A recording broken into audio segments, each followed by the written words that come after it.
I'll head over to our speakers now.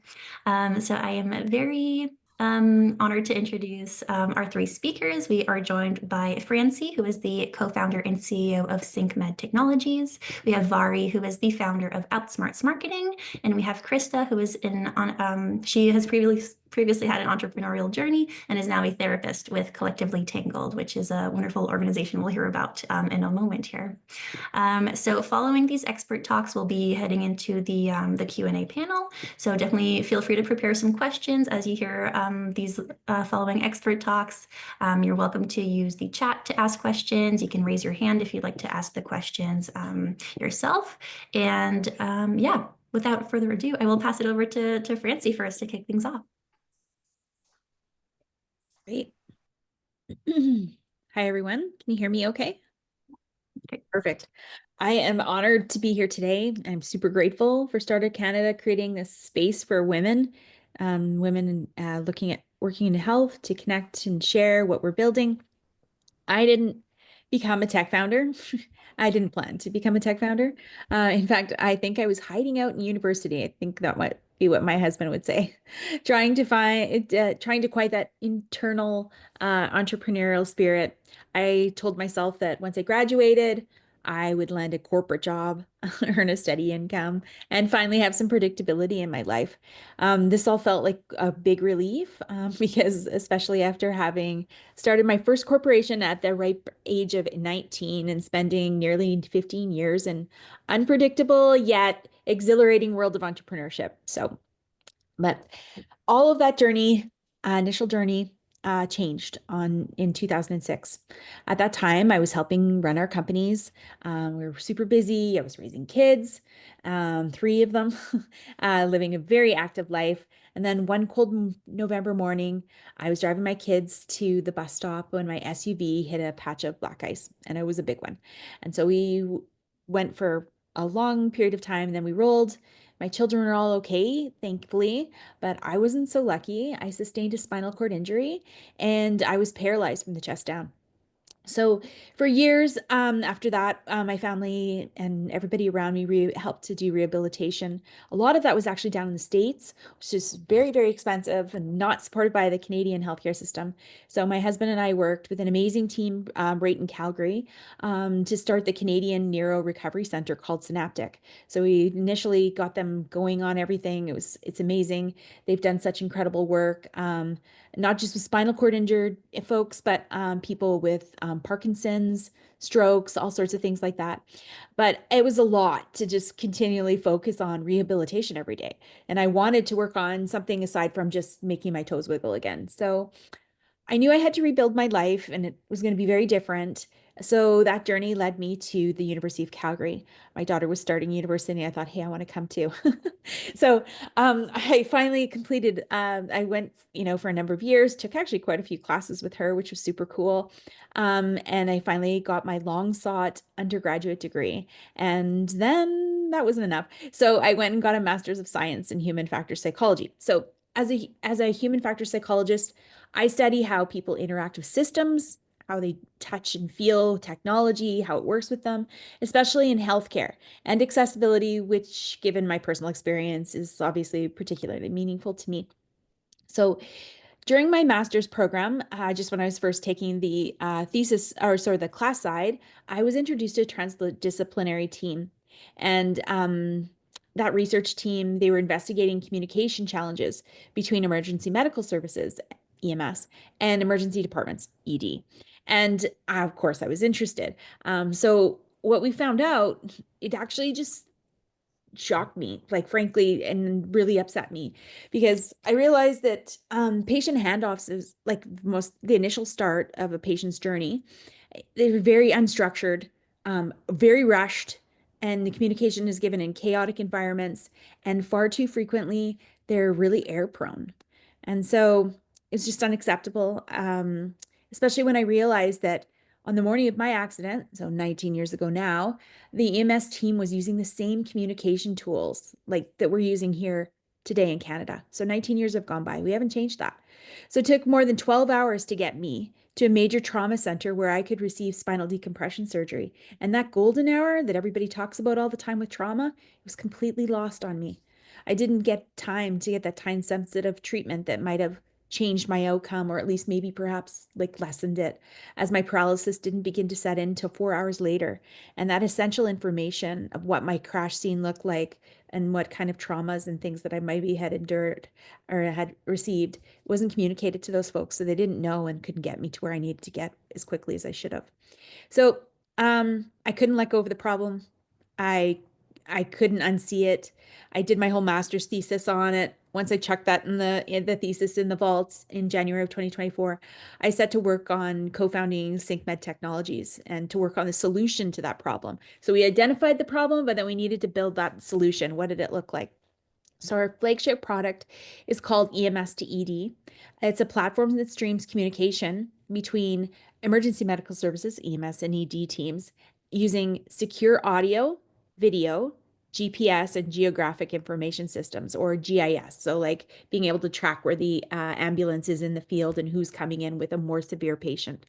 The goal is simple. Okay, so helping hospitals prepare before the patient arrives, knowing like assembling trauma teams, all sorts of things, improving safety and continuity of care. 15 minutes can mean the difference when you're assembling a team. So it's amazing.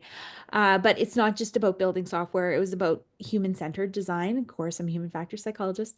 I live with a disability. I've been a patient. I've sat in the back of ambulance and I've experienced the fallout when systems don't talk to each other. I bring that lens and that sense of urgency to everything that we're building. And so do my co-founders, Brandon and Kate. They are, Brandon is an advanced care paramedic and Kate is an emergency triage nurse. So they're living in that pain each and every day when they're working on their shifts. And let's be honest, building in healthcare, you guys all know it's hard, it's regulated, it's relationship driven, and it's risk averse. If there's anything they don't like how things are, but they sure don't want to change them either. But my team's here anyway, and we're all showing up and we're still pushing forward. We're trying to make care more efficient, more equitable for people in like small communities and as well as in the big city because we're standardizing care and with better patient outcomes is the goal. Right now, we're preparing for our pilot, our first one, with Alberta Health Services. They want to be the home, the initial group to be able to launch us. And we're in conversations with other partners across Canada. So I'll leave you with this. If you're early in your journey and it feels overwhelming, like it sure does, don't disqualify yourself. You don't need to have all the answers to start. Start with the problem. Listen, listen deeply, listen to your end users and what they're telling you, and let that become your guiding principle. Build in response to that and stay flexible because iteration is where all the magic happens. Lastly, remember that your lived experience is not a limitation. It's actually, I feel, my superpower now. It's what helps us see the gaps that others may have missed. It's what keeps us grounded in the problem when others might get distracted by just the solution. It's what gives you the strength to stay the course when things get tough and unclear. Stay in the mission. For me, the perspective has been the difference between just designing tech and designing something that can actually save lives. Thank you so much for letting me share today.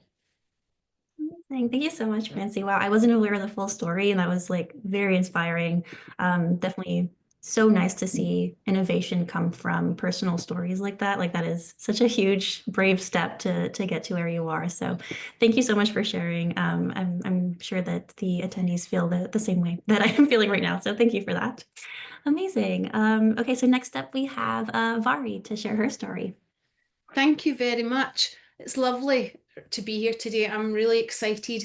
I want to say Franci, I'm not sure how I can follow that. What an inspirational story to have gone through what you've gone through and to turn it into such a positive thing that is saving lives. Thank you for what you do. It was great to hear your story and I really appreciate you sharing that.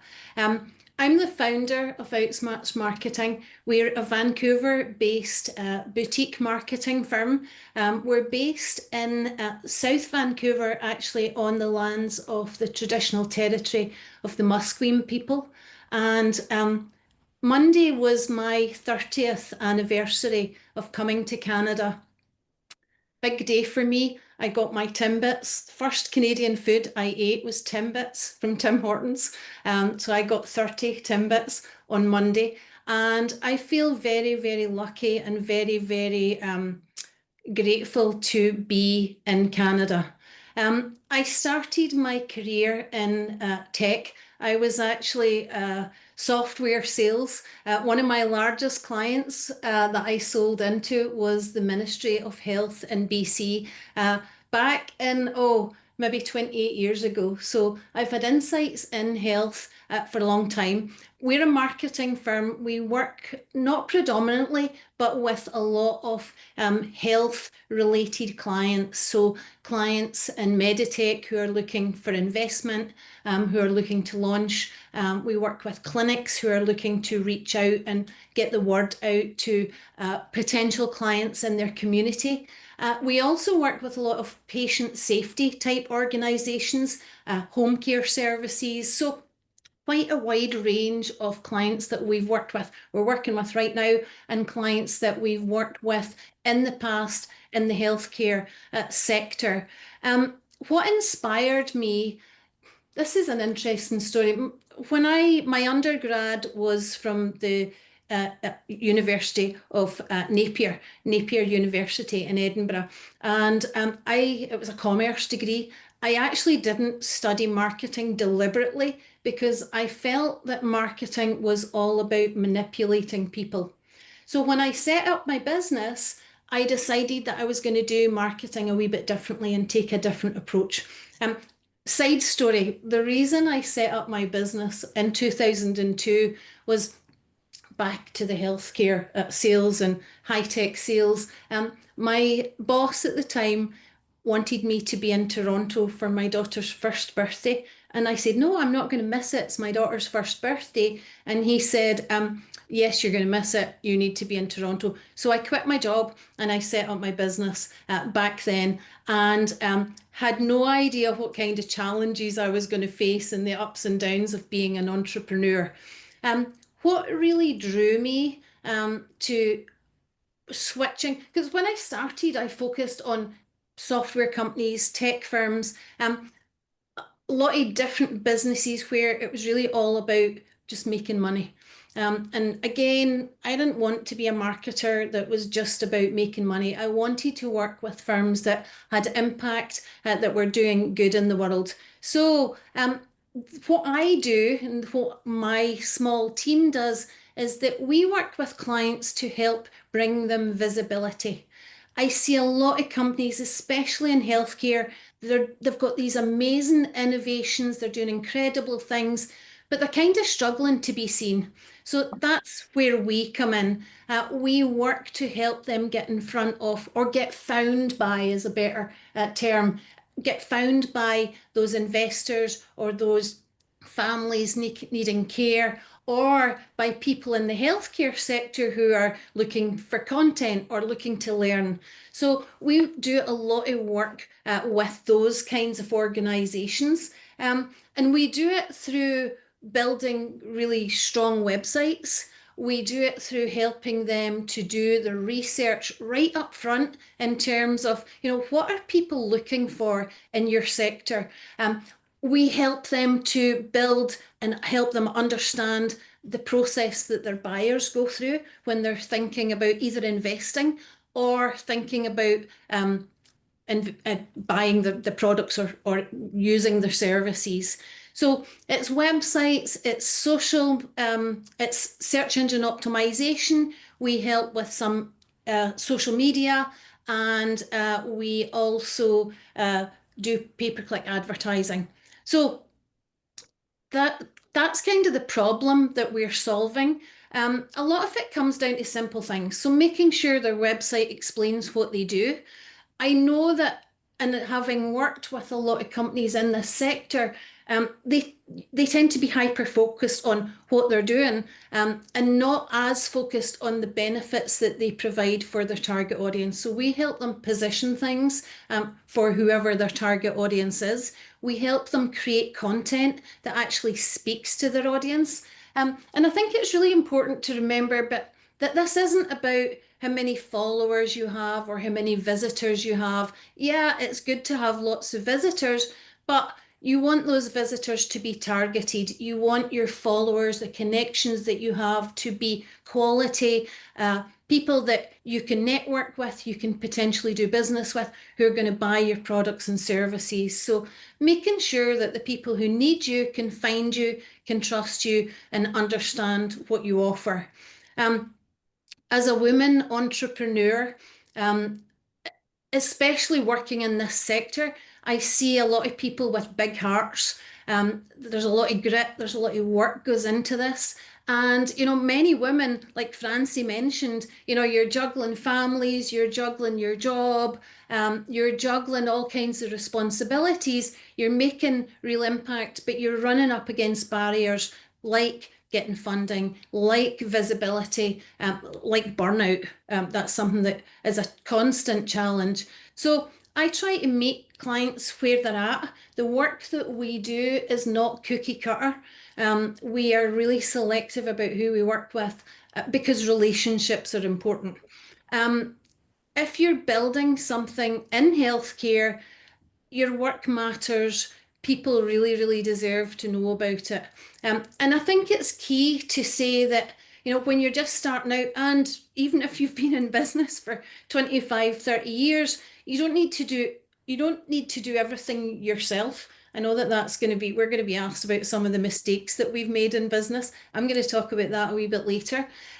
You don't have to do everything all at once, but I think having a plan, having a strategy for your marketing, being consistent and not being afraid to ask for help is really, really important. Hopefully I didn't go over my time there. That was quite a lot. That's all good. Honestly, we had a shorter like attendee introduction, so I'm loving this discussion already. Thank you so much, Mhairi. That was great, and I'm sure those little bits of knowledge that you have around like getting funded and how to get even seen for that, that'll be really useful to today's conversation. So thank you so much. And lastly, we have Krista from Collectively Tangled. If you'd like to go next. Hi, I'm Krista Teare, and wow, like already hearing, really inspired by some of the things that Franci and Mhairi shared there. Like really, when Franci said the value of our lived experience, I think that is like exclamation points and hearts and stars all around that. Like our lived experience is our superpower, and so I think that's an amazing thing that we should all remember every single day. And Mhairi, like about making it about the impact, not just about money. Yeah, I think for me, part of my journey is really about finding something that connects not just with obviously we all need to pay the bills and do the things, but also something that really connects with my values and like what I want to do with my life. So I guess my story is a little bit different in that it's a bit of a pivot out of some of, I guess, maybe entrepreneurship with a capital E, although I do run my own private practice. I kind of had an entrepreneurial journey that led me here. So back in 2016, I brought my second baby home from the hospital and moved my first baby into his big boy bed. A couple months later, he actually escaped from our house in the middle of the night. So this was a terrifying experience in that he was only 2 years old. And I felt like a terrible mother. Obviously, I was so thankful he was okay, but I was beyond freaked out. And so I looked around for a solution that would help keep him safe in our house, but would also allow him to be kind of able to move around in his room. And I didn't really find anything that met my needs, so I decided to invent it. So from 2017 to 2019, things moved really quickly. We built a smart baby monitor that basically hung on a door and paired with an app and allowed people to be aware when a child basically moved a door handle. So we gathered funding through a mix of sources. We designed and manufactured the hardware in China. We built the iOS and Android apps in Canada. And we landed a spot on Dragon's Den and we got a deal. So that's a whole other story. But like things were going a mile a minute.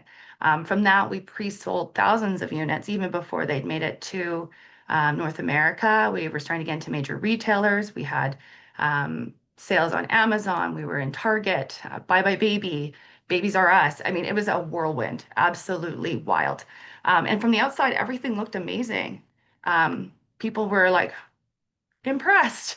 It looked good, but I was struggling. I was not thriving.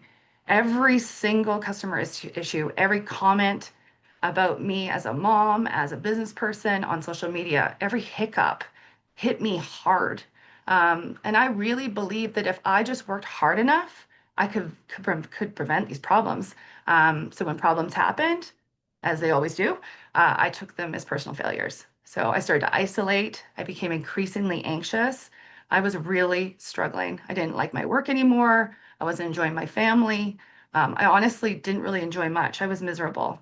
And no one really knew. I was able to kind of keep it kind of to myself because if I let people know, people who'd invested in my company, people who'd supported me, what would that mean for them? I mean, I was concerned about how that would look from the outside. So the turning point for me was deciding that I needed to ask for help. And through that, I started to realize some really important things. I was not my product. I was not my company. And in truth, for me, I wanted something else. So there's a lot of mess in here, but TSN turning point, I decided to go back to school and become a therapist. I realized that what I truly loved was working with people and that I could support others in the way that I'd been supported through the challenges I'd been through. So today I'm a psychotherapist and counselor supporting clients across Canada, and I'm working towards my psychologist designation here in Alberta. I specialize in supporting entrepreneurs with their mental health. And I have my own practice, like I mentioned, and I also work with collectively Tangled, which is a B Corp that supports entrepreneurial mental health specifically. Because here's the truth, entrepreneurs are more likely than any other population to struggle with mental health. But most won't say a word because they worry if people know, just like I did, that things aren't perfect. They'll start to question their company and everything will start to fall apart. And that's why I do the work I do, to help entrepreneurs know that they're not alone, to remind you, all of you, that you're not your last quarter or your last launch or your latest mistake. You're more than that. And to know that asking for help isn't a weakness, it's a strategy for building something that's truly sustainable. So I'm looking forward to spending the morning with all of you and having more conversations about entrepreneurship and also how we can do that in a way that is sustainable and keeps us well. Amazing. I love that, Krista. Yeah, that full journey and just like the expertise that it also gave you in your practice now, that's just really cool and inspiring and really lucky for you to be here today. So thank you so much for sharing that and for joining us today.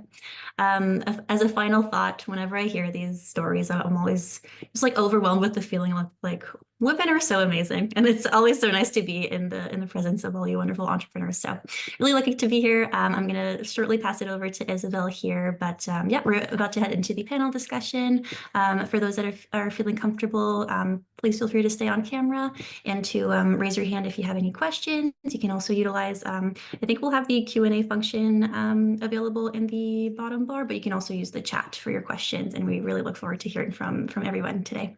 So without further ado, I will pass it over to Isabel now, who is our moderator for today. I know you already introduced yourself, but the Director of Programs here at Startup Canada. So over to you, Isabel.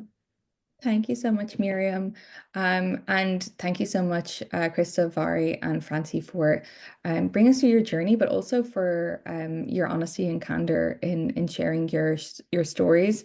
I'm always so amazed with where folks have started off and where they got their idea and what's kind of led them to where they are today. So it's always great. And honestly, I never hear the same story twice. So it's great to hear those experiences. So as Miriam mentioned, we're going to head into our panel discussion now, and we've got some really great predetermined questions for our speakers. Really for us to ensure that there's a great flow for today's conversation and that we're hitting certain beats to the various different points of an entrepreneur's journey. But we always want to put the attendees' questions first. So please, as we mentioned, you can use the Q&A function or add your questions into the chat, and we'll move them up to the priority. And you can ask them on camera, or if you put them in the chat, I'll ask on your behalf as well. Alrighty, so I guess we'll set the stage with maybe some key challenges that you each faced at the beginning of your journey that perhaps were unexpected, that maybe today's attendees can learn from, and maybe not make those mistakes or be able to overcome those challenges a little bit easier. Franci, would you like to go first? Sure. So key mistakes that I've Or challenges, yeah. yeah. I would say probably the biggest challenge that I had was moving from academia to the market. Has been with my team in general and knowing that like, there's adjustments that might need to happen there and being okay with that and trying to figure our way through that. That has definitely been I started off with because I was doing my master's, I was on a big research team, and a lot of the folks that were on my team were really comfortable with where they were. They were at the end stage of their professorships, like really top end folks, and but comfortable and ready to retire. And so for them to feel like they were going to amp up and go into a really scary, risky situation with me with a company was not comfortable for a lot of them. And being okay with that and knowing that that's okay, that that's their journey and that they still wanted to support and finding a way for them to support in a comfortable way, but also having the ability to rebuild my team and finding the folks that I needed to that I could trust that hadn't been with me for 4 years, like on the project necessarily, although Kate had been.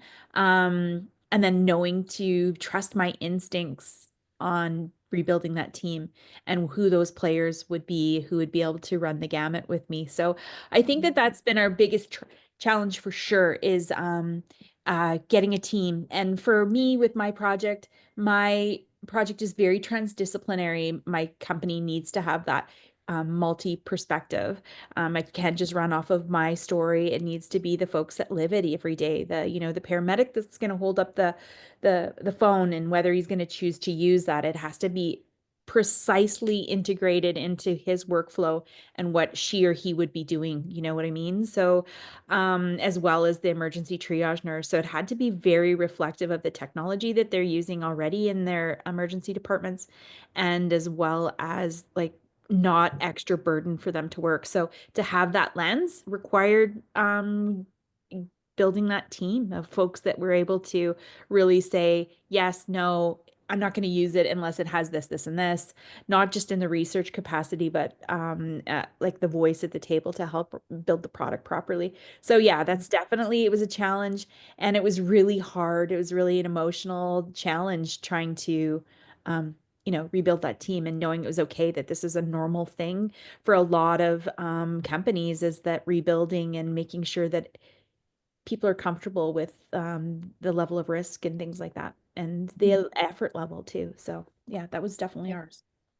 Fantastic. Yeah. And I feel like I've heard that a lot from when we've done sessions for this industry before, is that seems to be a shared struggle with a lot, because obviously if you're working within this industry, you're probably coming from that scientific background, medical background.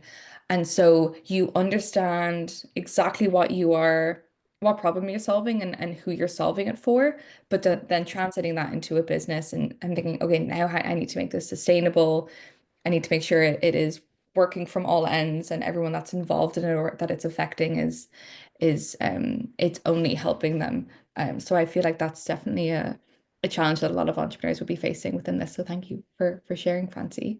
Mm. And Krista, for you, what was it like when you were building that, like the hardware and the software as well? Like I'm sure there were many, when you're building something that is completely new, Mhm. what was that process like for you, and any kind of bumps and hurdles that perhaps you didn't anticipate in those early stages? I'm sure maybe there were a Yeah. few.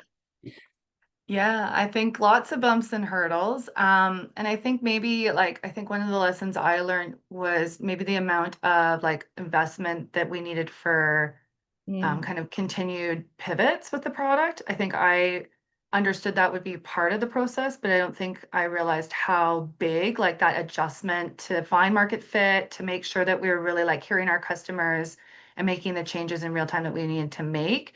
So I feel like really understand, like it's hard to understand what that will be, but really knowing that that isn't a failure in the product, that is part of the process, and that you really need to be ready for it to be iterative. And maybe that's makes sense, but I think it's hard in your mind when you build like kind of version one of something, version two, to not realize like how much shift and how much flexibility you have to have around getting that quite right. So I think I knew that like intellectually, but I think actually understanding that took some time, and maybe some of my, I guess, overfunctioning or perfectionist tendencies really like pushed up against some of that. So I think those are some of my biggest challenges. I would say the other thing like that comes up for me is just like there's a lot of people who showed up and told me stories of how they'd be able to make everything perfect for me or make things work, and that never was true. So I think also being cognizant of like there is no like easy button, there's no magic solution, there's no one who has it all sorted. And so when those people show up, which they inevitably do, kind of being critical of that and not sort of hoping that that's your like kind of life preserver or your way that you're going to manage to the next place. Definitely there's resources out there, but I think there were points in time where I was desperate for someone who would help me. And so people could tell me pretty much anything and I wanted to believe them. And so just being able to hold both, like two things can be true at the same time. Someone can be helpful, but maybe not as helpful as they're telling you. And being able to see the tension then really testing and like checking before we make big investments and big decisions with kind of unknowns. Interesting. Okay. And when it came to those specific challenges, do you like, and looking back on that, do you Mhm. think that there anything you could have specifically done more in terms of being more thoughtful in your planning process? Or is it more so you needed to go through all of that in order to learn the agility that you needed or the flexibility that you needed? Yeah. Yeah, it's like it's hard because when you look back, you can see all the places where you could have gone faster and all the places where you should have slowed down, right? So like, yeah, like armchair quarterback or like hindsight's 2020, whatever. But Yeah. I think like it's that I think if I could have recognized that feeling in me where it's like it was more hope than things with data. So it's like yeah, if something seems like a good idea, like just pump the brakes and maybe check a couple data points, check a few references, like really like maybe test with somebody who isn't in the emotional to see if it isn't just too good to be true. So I feel like it's like you need to move quickly, and that's in most product development in lots of these spaces. It's like that's what your differentiator can be, is if you're able to like kind of keep going and not hit a hurdle and like, lie down on the ground, but also taking the time to sort of think like, is yeah, is this the right decision? And like how can I maybe take, a moment to check some data points to validate my path forward. Right. Okay. Yeah. No, brilliant. Thank you. Yeah. And Mhairi, when you're working with entrepreneurs that are within this space, are there like beyond what Franci and Krista have mentioned, any other challenges you're seeing, especially when they're kind of when they're trying to go to market and you've come into that portion of their journey that you think would be worth sharing today? Sure. I feel like entrepreneurs in this sector, and I see this all the time, and it's not so much around marketing, it's more around wearing too many hats and feeling like they need to be involved in the nitty-gritty of everything. That's a challenge because that's how ultimately you're going to burn out. So recognizing that you don't have to do everything yourself.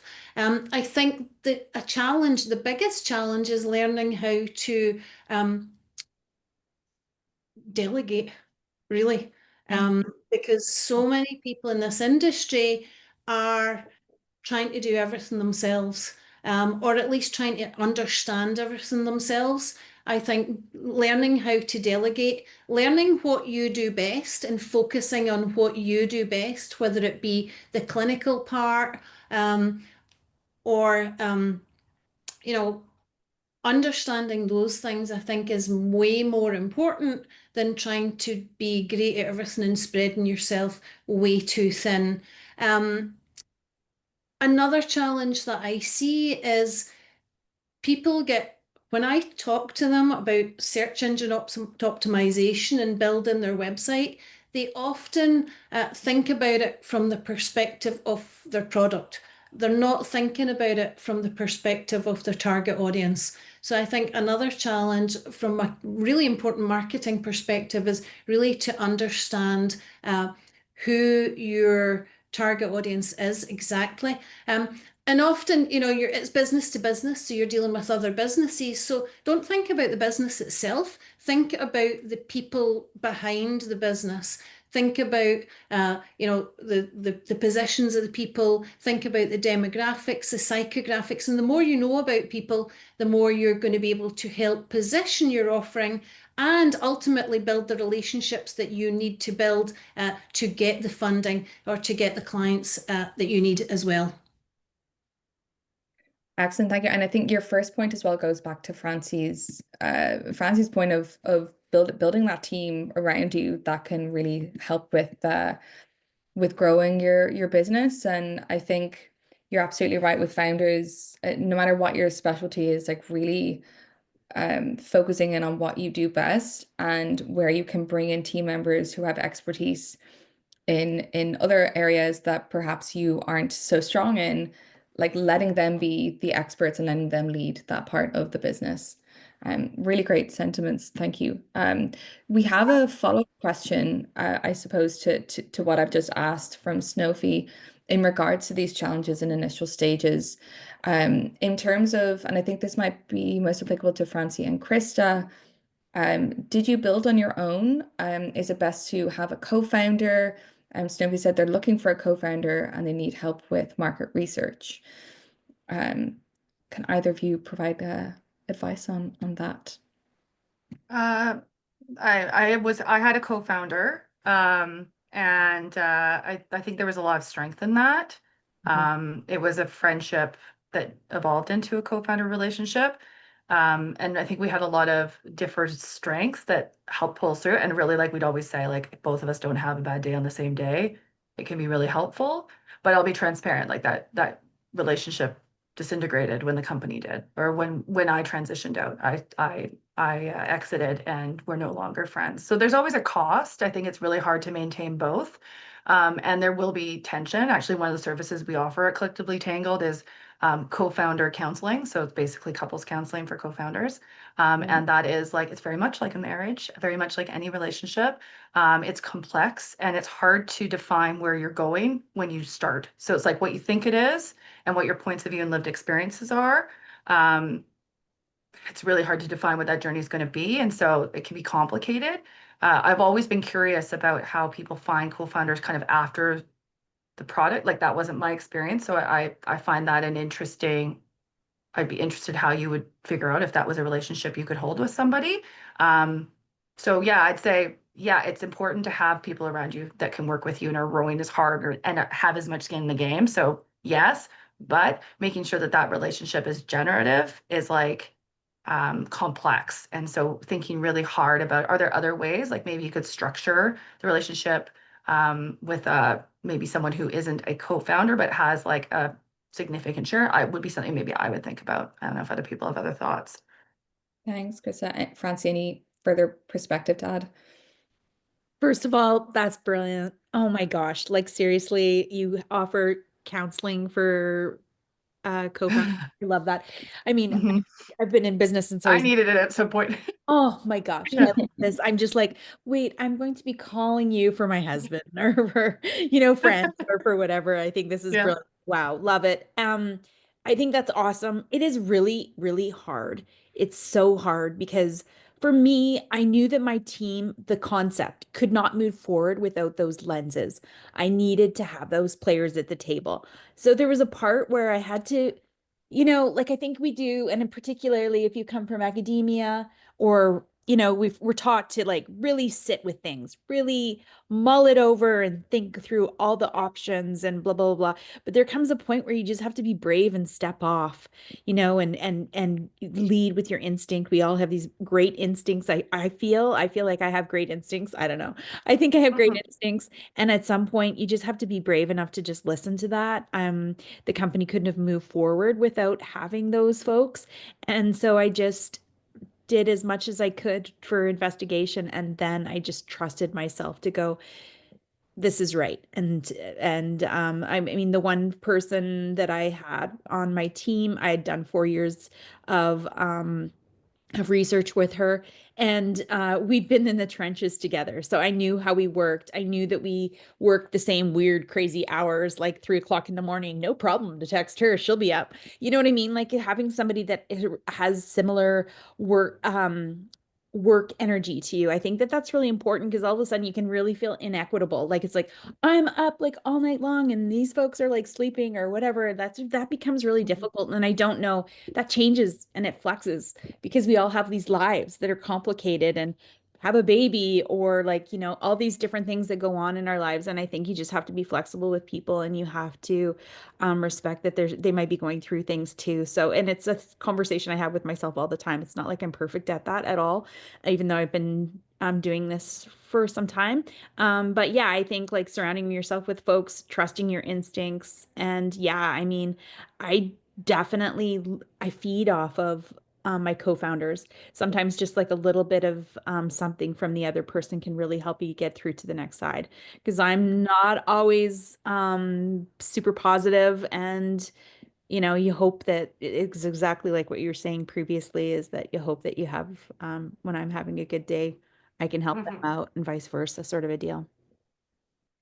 Thank you, Franci. And to even add on to that, we had a session last week with it was a conversation between an entrepreneur and one of their investors, and we had a similar question from an attendee, and the investor suggested, if it also gets tricky then if you're kind of having to bring them in terms of like equity and all of that. So if there is someone that you need to help with market research, why not bring on a team member to start with and start the conversation or start the relationship in that sense?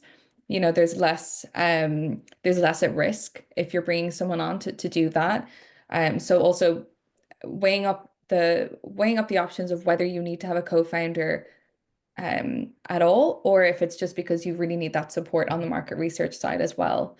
And Nicole just put something great for co-founder matching as well, an event in Toronto. So if you're in Toronto, Snowpea, please check that out.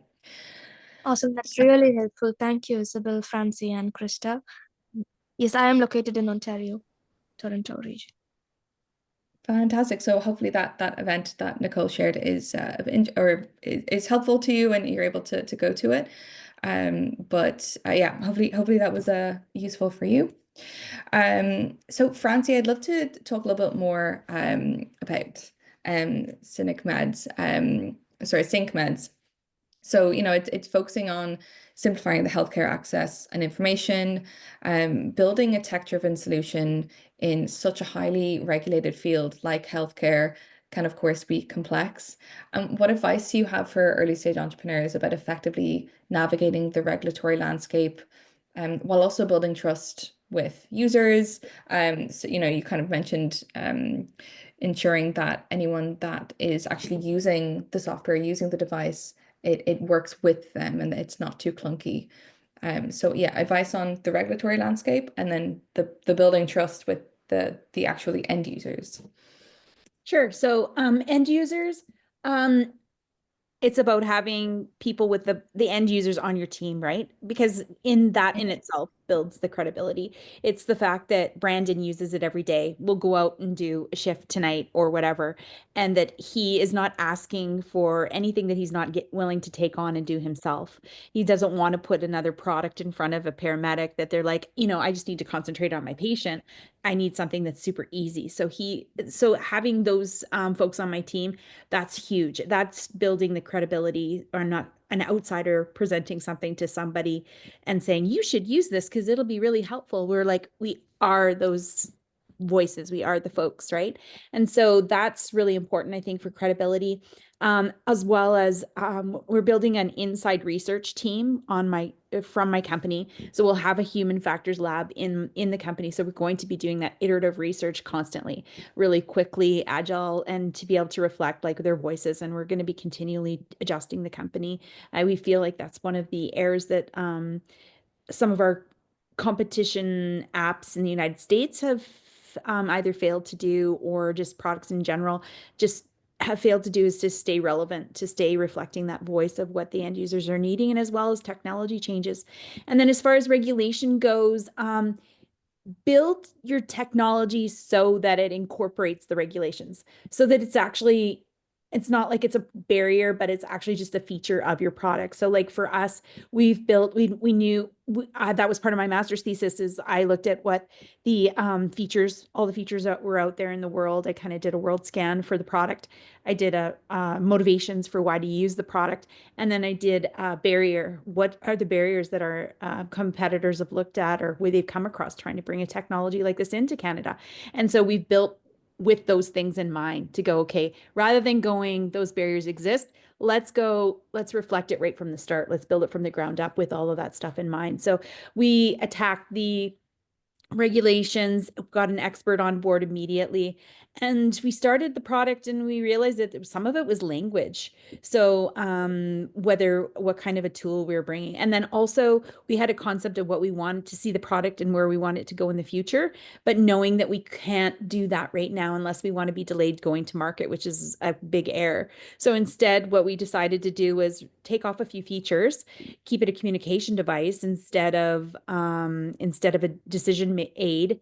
A decision aid would prevent us from coming to market for another 2 years, so it would offer an opportunity for our competition. So instead of throwing every single thing we wanted to have on our product, because I've studied what everything would be, at least to date when I threw that thing in the vault, what was available, what would be great on it. But we went, wait, we can't put that on there because it's going to stop us from getting to market. So getting to know what your regulations are, what your restrictions are, it actually makes it so that we're going to be able to advance immediately. We already passed the fact that we are not a medical device. So just having the concept that we left off a few features that would have otherwise held us up for like literally a couple of years before we could have gone.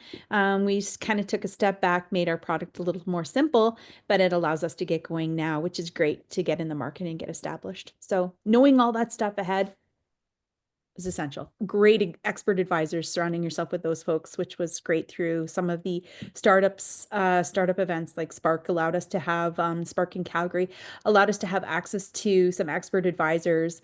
John Simon and Andrew Simon have helped us with our regulations, all sorts of things like that, having really great technology advisors and voices around us. Really lots of advising. I feel like I'm constantly in advising. I have lots of little voices, but they've been essential. That's brilliant. And to kind of ask you a follow-up question on shifting your product a little bit and paring it back, did that help at all in terms of proof of concept in the market as well? Like just having that communication device and seeing, oh, this is great, this is helping, and did it inform the other aspects that you were holding off on adding to your product? Yeah, so basically what it's allowing us to do is to go to market immediately. So we're going to be able to go to into pilot this fall. And so that in itself, like we would have literally had to wait another probably 2 years. So we decided to split the technology. We're going to have one more simplified piece of technology that is available to our end users. And then eventually we'll add on these other things. So we'll add on the other, this other version 2.0. It's going to be like an advanced version. And that allows us to get into the market now to start collecting all of that data and analysis, and also building that credibility with our end users, right? Because they'll be like, oh, we know that product and yeah, we love it. It's using technology that we're all familiar with. We all know how to use a camera. We all know how to use like a video. We know how to do voice to text. Like all of the technology we're using is really very proven. And so because we're using proven technology, we don't have to convince somebody that that's going to work. They're like, yeah, can you just get me into the hospital so I can like talk to them? And that's what we're doing. So we've simplified to make it so, and we don't have to convince somebody that tech works. It's the next stage that we'll deal with that when we get to it, sort of a deal. Right, brilliant. And I guess when in line with building out your product, and Chris, are the same for you as well. There's a lot of regulation, obviously, as I asked you, Franci, but the research and development also requires a lot of funding. And I'd be curious to know from both of you, what was your yeah, I guess like what was your journey with that? What avenues of funding did you go down, and any advice for founders um, who are currently looking to either raise money or raise money through grants, bank loans, that sort of thing. Krista, maybe I'll go to you first, if that's okay. Yeah. I guess we access funding through kind of like everything you said and more. So we definitely utilized every grant that we could. There was like quite a bit available at the time in Alberta for women in tech. And so we were very lucky in some of the things that we were able to get through that. We also had some friends and family money, which, had some hair on it for sure, but was I think the right thing for us at that point. We brought on some investors, and then we were also able to use at the time, so this is a bit ago, I don't think would work the same way necessarily now, but we used crowdfunding like Kickstarter and stuff like that to do our first go. I think that was, I wouldn't say it was new, but I think it was newer and maybe hadn't had so many. I think there's been a lot of issues since, but we used a couple of those sites as well to generate both like just like press and interest, and then also for the funding. I would also say that the move to go like on Dragon's Den was like, in full disclosure, it's kind of more glitz and glam than it is actual business, but it was a great marketing tool. It got us a lot of attention, and it continued to, like, for whatever reason, it resonated with people. So I'd say any place that you can just sort of create free noise. Obviously, we took that. But yeah, I guess definitely make sure that you're taking advantage of the grants and kind of jumping through the hoops for that. And we worked pretty hard to get to know the people who were at places like Alberta Innovates, so that they actually, and we offered to do things for them as well, speak at things, do things, so that we were kind of in their favor, I guess, a bit, like trying to also make that connection, not just like I'm coming for money, but like how can I help support this community, I think is like, it can feel like a lot when you've got a lot on your plate, but there's value in that for them. And then there's also there ended up being a lot of value in that for us as well, not just financial, but connections and whatnot. So I'd say when you're engaging with a funding body, if you can kind of like reach in more than just your funding application, try to like actually have a conversation with them. And we really were aggressive on things like LinkedIn, like really asking to chat with people. Like, people can ignore you, they can say no, but like a lot of those coffees or like whatever Zoom calls turned into decent things. So I'd say don't be shy on that. I love that point about that having it be a two-way street. Yeah, It's a give and take sort of relationship, no matter what the type of funder is as well. And I think that's so important, that even, reaching out to someone on LinkedIn, offering something to them first as well, before you kind of go straight in with the please give me money totally, question. totally. Yeah, and yeah, all the resources that you mentioned are fantastic. We actually had a speaker, Mhairi, maybe you can find her name and website. They're escaping my mind at the moment, who specializes in crowdfunding and helping entrepreneurs build that investment pathway Yeah. through crowdfunding. And she's also based in Calgary as well. So yeah, Oh, maybe cool. yeah. Yeah, maybe I'm wrong. Maybe that is still a valid place. It was very helpful. Like, our whole first round was paid for off Kickstarter. Brilliant. Great. That's fantastic. Yeah. Franci, what was your journey like? What avenues of funding did you go down, and how was accessing it?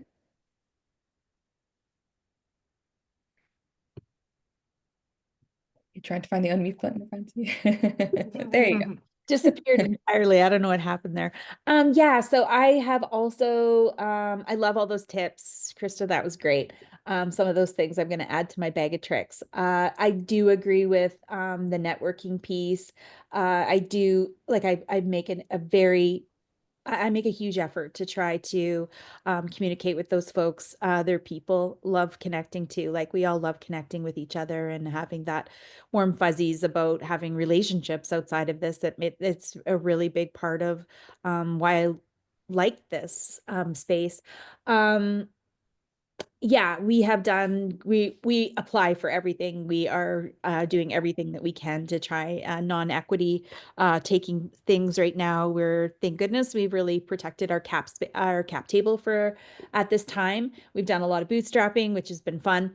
And we have, we actually got a line of credit put in place, which I think no one has really ever told me that that would be helpful, but it is, I feel, essential actually, because when you are trying to, so say you apply for a grant and you get it, cool. How do you get somebody to start developing your product without giving them money? Like they want X% down, whatever, right? So having a line of credit in place really helps to get those gaps filled, because it's like, okay, I can pay you, you can keep going, and then you can deal with your grant folks on the side and be kind of, it's just like kind of the glue that holds everything together. So then you pay that off and then you go to the next thing. But I feel like I don't know how I would have done it, in fact, without having a line of credit in place, because the line of credit has just really allowed us to be able to go, okay, we need matching, we need leverage, we need this and this, we need time and space, but trying to line it's kind of like going onto an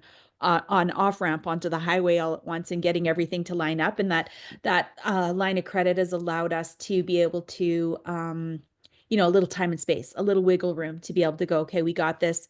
It'll cover us. Yeah, we'll have to pay some interest, but it'll cover us for a bit while we're getting onto the highway without crashing into everything. So that's, I think, a really important thing that we were able to do. And then just yeah, we're lucky we're in Alberta.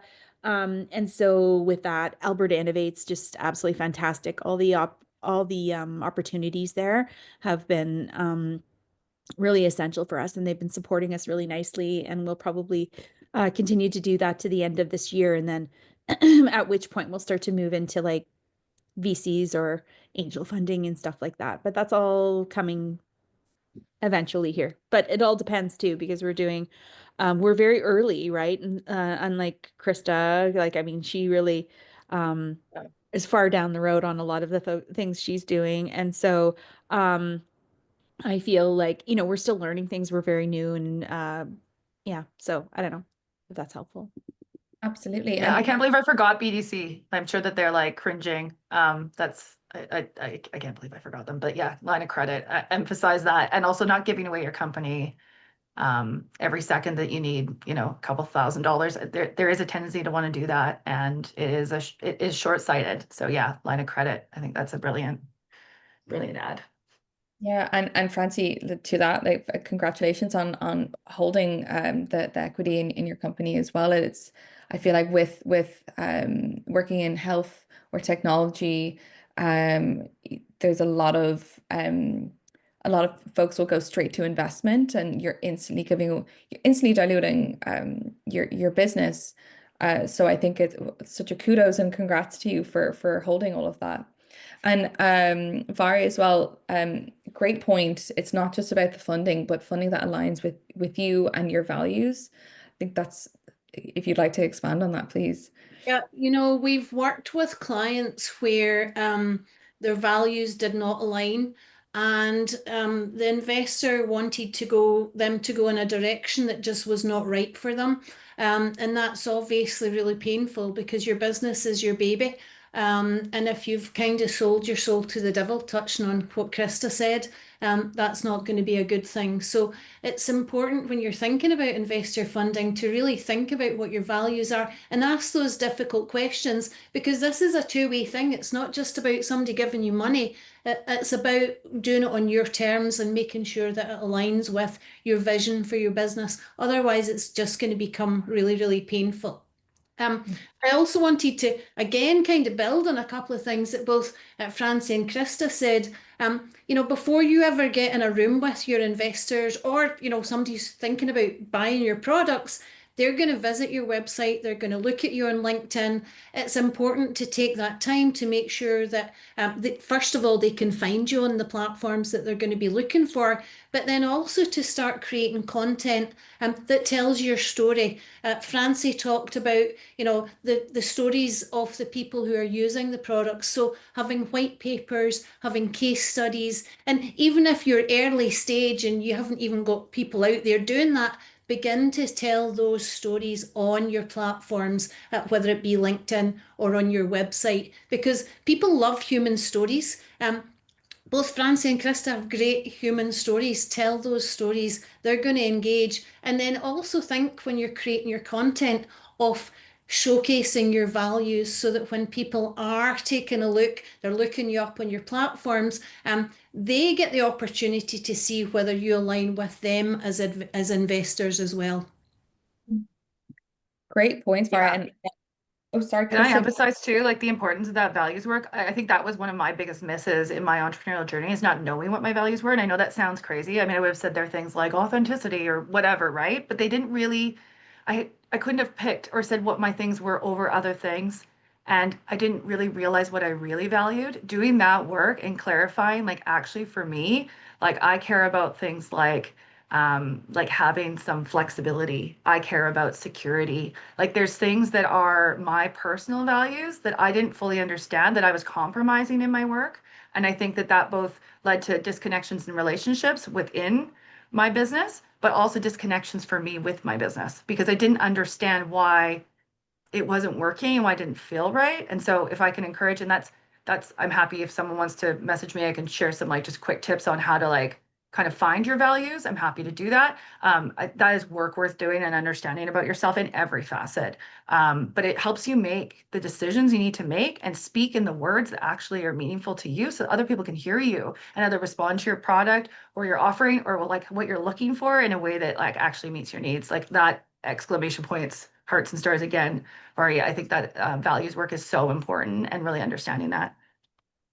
Thank you, Krista. And I think that is, I think is such a fantastic point, and I don't think it's underlined enough for entrepreneurs to really understand their values.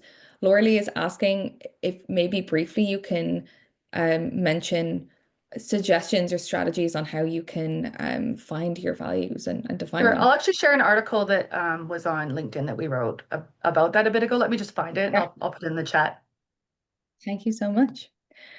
And Mhairi, you kind of you already spoke a little bit about this, but I'd love to kind of pick at it a little bit more in terms of given the unique challenges and opportunities within the health space, what are some underutilized marketing strategies you've seen work well? I think there's a couple. Doing your research up front. I mean, you guys are and girls are all doing, research to do with your products itself, but doing research in terms of search engine optimization. And this doesn't necessarily mean researching the content for your website, but right at the start, you can learn a lot by doing what we call keyword research. And that's doing research to determine what people are searching for. So that might be searches on Google. These days, it might be searching on AI. Doing things like Google Trends. Google Trends is a really, really useful tool that allows us to determine when people are searching for things and where they search for it predominantly. So if we're working with a client, one of the first things that we do is go through this sort of research process to see, are people actually searching for this? Or do they use different words? Often I find that clients, because they have a medical background, they might use really highly medical terms, but sometimes your clients who are using the product or service actually use completely different terms altogether. So researching those keywords and those terms is something that will help you to use the words that resonate with your audience. It also helps you to understand, for example, with Google Trends, it also helps you to understand cycles and trends in your industry as well. So those are a couple of things that I highly recommend thinking about in terms of marketing. And then the other one I kind of touched on earlier is really taking the time to get to know your customer like they were your best friend. Like, think about your best friend. You know what their favorite food is and what their favorite movie is. And I know that this, obviously, you're thinking, well, what does this relate to healthcare? But the more you know about the person and what makes them tick, the more you can then position and understand them and start to build relationships. we talked earlier about building relationships. You know, I got to know my best friend through years and years of, you know, building things up and getting to know each other. It's the same when you're working with potential investors or with potential clients. The relationships that you build with them will help them to continue to work with you, to trust you. And again, going through and understanding not just those sort of personal demographic and psychographic information, but understanding, you know, what are their pain points? What in their job, what problems do you solve for them? The more you can dig deeper and understand that and do that research up front, the more that you're going to be able to position your product or your service to engage them more effectively. Great points there. And I see this so many times through the various different pitch competitions that we do whenever we have someone pitching who is working within the health or health tech industry or tech or scientific, you know, they're typically the ones that are the brainchild of it, and they are they have master's degree, PhD, and they know all of the technical itty bitty gritty parts of their business and what they do and how they do it. But translating that to a more simpler form and how it can translate to the everyday person, or rather who the customer base is. So I think having that simplified story in the language of whoever you are trying to convey to, or when you're talking to investors or different types of funders is a really great point, Mhairi. So thank you for bringing that up. I want to pause and see, are there any questions from our attendees based on anything that we've talked about that you'd like to go further into, or you just haven't had a moment to ask a question? So if you do, please use the raise hand function, or you can ask through the Q&A box or the chat. And it looks like you're trying to talk. Yes, please. Yeah, if you want to, you'll just have to unmute. I'm not able to hear you right now. Can you hear me now? Yes, I can. Okay, wonderful. Thank you so much. And thanks to the panelists for sharing your stories. My question is around how did you find your first customers or clients, and what would you do differently today? Excellent question. Who would like to take it first?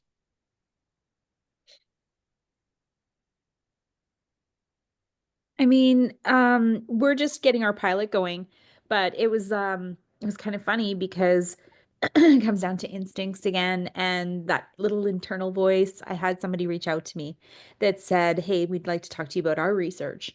You know, I've been part of something, and we might have something that would be beneficial, some sort of a match that's kind of like to do with our data analytics at the end and turning it into a future product that would blend really well with what we're doing right now."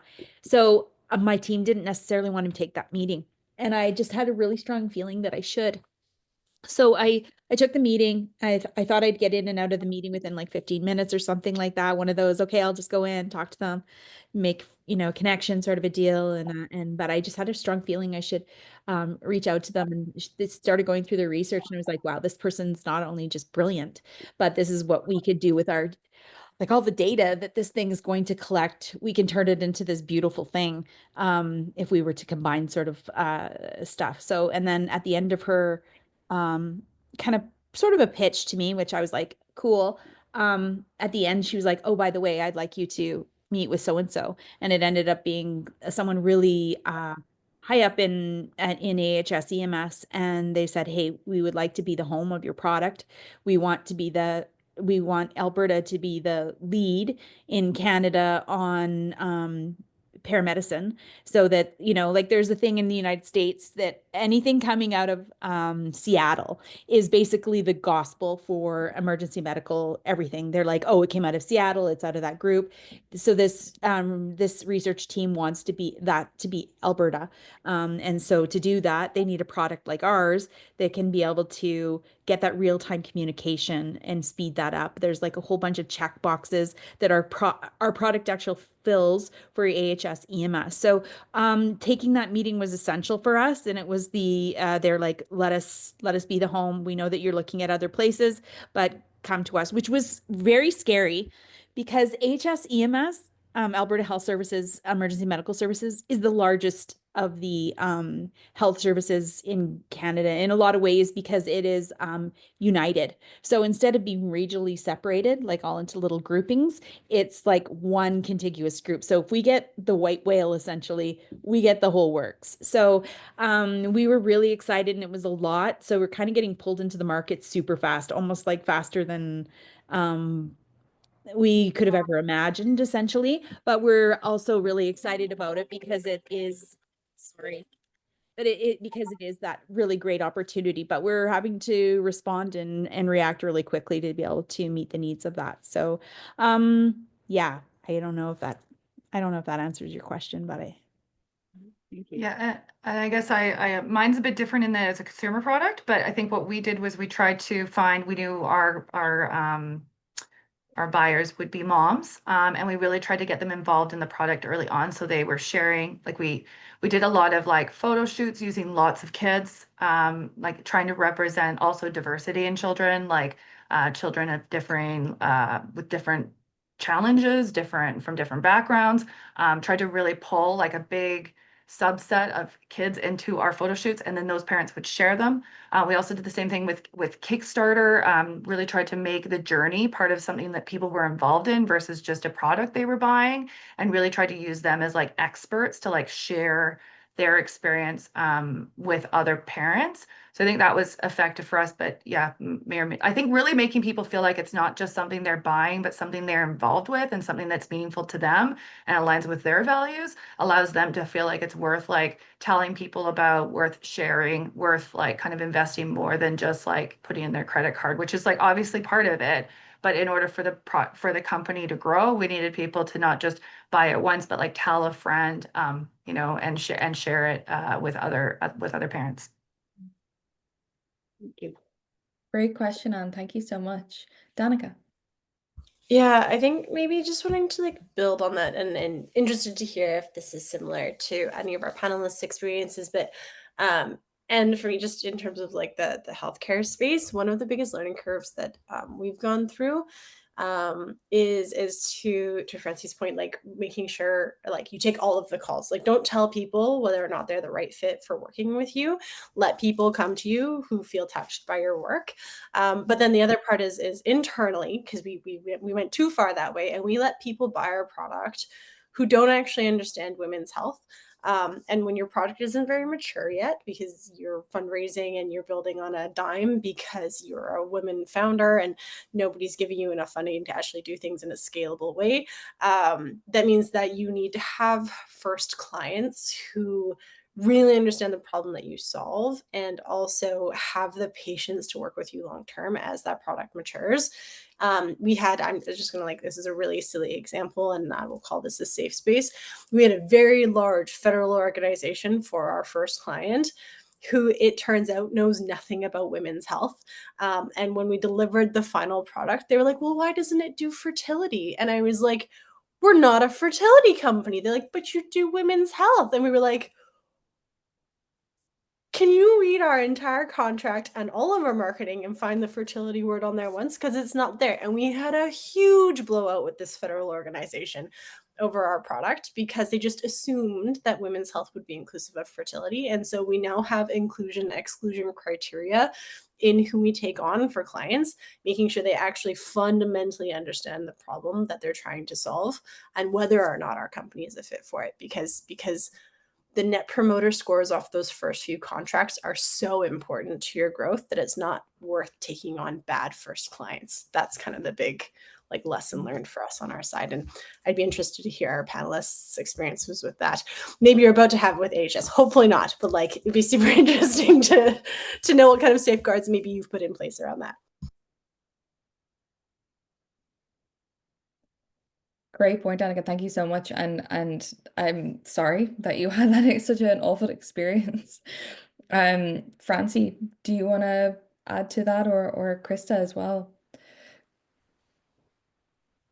Well, we're still working through it. And so, I mean, I love that you've shared that with us, Danica. Like that's really helpful. And I feel like I'm maybe the panelist today, but I feel like, all of your voices have such great value. And I love the sharing that's going on. You've planted a few seeds in my mind and things that I'm going to be watchful of. And yeah, I mean, the nice thing is that for us and when we leave Alberta, that'll be different for us because we have built this product with Alberta practitioners in mind, clinicians. And so we've literally had them at the table looking at the problem, considering what the solution might be. And so I know we have kind of like an inside voice, like sitting at our, but we have to stick to the mission. I mean, I think earlier somebody had asked, how do you know when you should get funding or line up with certain groups or whatever? And I guess that's a big part of it. Sometimes I'm filling out grants and I can see that they're very focused on such and such. And I'm like, is that us? Do I rewrite my pitch deck so that it reflects that voice? And I think we all have to do that to a degree, particularly at the beginning, because not every grant is like, reflective of what the older patient is or the rural patient would be or all these things. And you have to decide, like, do I really want to go into that space or does it actually fit? And I haven't considered the fact that, of course, we would fit, in that space. So, I mean, I guess we're just going to have to we rely on expert advisors all around us again, probably make some mistakes here and there. Hopefully it's not too costly. And yeah. Thank you so much, Franci. And yeah, again, fantastic anecdote from Danica. And as Franci mentioned as well, we always want these to be conversation led and honestly informal. And we have our speakers here to really lead the conversation and to bring that experience. But at the end of the day, everyone here has something to offer to someone else, and we can all learn something from someone. I'm a big believer in knowledge goes up and down and sideways to everyone. So sharing those types of insights and experiences are just so helpful. We are almost at time, but Jolene, you have your hand up, so I'll pass it to you before we go to our networking breakout rooms. Thanks. Yeah, I just had another quick question about funding, and I might preface it with a very short story / context. So with Sunrise Nutrition and Wellness, one of our values is like increasing access to health education, both in the context of like finances and also in rural and remote settings. We travel all over the Yukon to do our programming because a lot of services just don't exist or only exist remotely. And I think it's important that people are able to access services where they live. And so one of the ways that we do that is by partnering with First Nations governments, nonprofits, all of those sorts of things, so that they're sort of providing the funding stream, and then the public or whoever their population that they serve is able to access services for free. One point sort of growth for me right now is trying to be able to offer more services to the public that don't need to go through an organization, because what I'm finding is like many folks, a lot of the organizations we work with are First Nations organizations, and so then First Nations folks are the ones able to access them. And there's this whole other subset of people that now know what we're doing but aren't able to access our services through the organizations that we're working with. The challenge I'm finding is that a lot of the funding that exists to support programs, to do these sorts of things are not, or what I'm being told is that they're not available because I'm a health service that is offering a service that public healthcare offers, except here they don't. Like this is the services that we're offering, this sort of like health promotion, disease prevention, lifestyle programming. does not exist otherwise in the Yukon. And so I'm wondering if anybody else, panelists, maybe or otherwise, have had this experience, and if you've found other funding that sort of doesn't have that stipulation, or if you found a way to sort of frame things in a way that still gets you access to funding that does exist. And this would be for like services rather than products, I guess. Thank you, Jolene. Great question. Is there anyone that is able to provide guidance on that? I would look to organizations like Health Cities, who very much are focused on health services expansion outside of provincial and federal infrastructure, to look at their positioning and what you might be able to borrow from them, because they talk a lot about ecosystem development and remote and rural support services, etc., that aren't currently covered by federal or provincial funding, and they're able to pull in a ton of federal funding in particular, stuff around like, I'm going to use the prairies as an example. So like Prairies Economic Development Funds, I think just gave them like $10 million to expand rural and remote service access. And so I think my honest suggestion is that it's probably a positioning problem, and then you need to go find the funding from the right sources for that. Thank you so much, Danica. Jolene, I hope that was helpful. Just to be cognizant of time, I want to make sure that there's enough time for our networking breakout rooms. So thank you so much. Thank you so much to our speakers for chatting with me. There's so much there. We didn't even get through all the questions that we had, which was great because we had fantastic questions from our attendees, which I always love to see. We'll move into our networking breakout room. So I'm going to pass it back over to Miriam to explain what that will look like and yeah, how it will go. So thank you so much for having me, and Miriam, back to you.